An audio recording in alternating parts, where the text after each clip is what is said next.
Hey guys, welcome to another video. So today we're going to be looking into how to set up uh, a dev or staging or production environment on WpEngine. So the first thing you need to do is go to the sites in the navigation, and what you need to do is click Add Now under Add a New Site. So here is going to give you a couple options. So the first one is build a new site, migrate a site, and copy or move an environment, and also lastly accept a transfer of a site. So what we're gonna do today is build a new site. So we're creating the environment based on a new site. So we're gonna click on Get Started.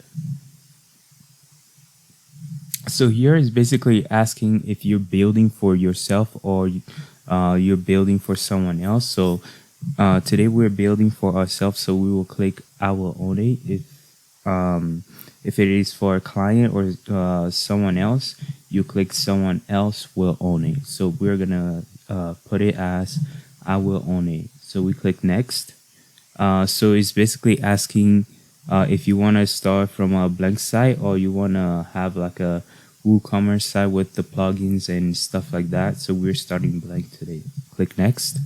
And here is the important part. This is where we choose whether we want to have a production environment, whether we want to have a staging environment, whether we want the site to be a dev environment. So here is the name of the site. So we will call it, for example,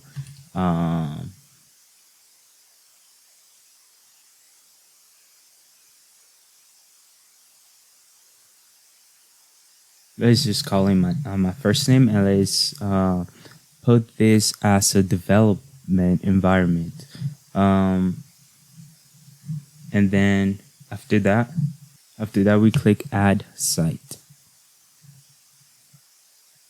And then from here, it's just going to build your site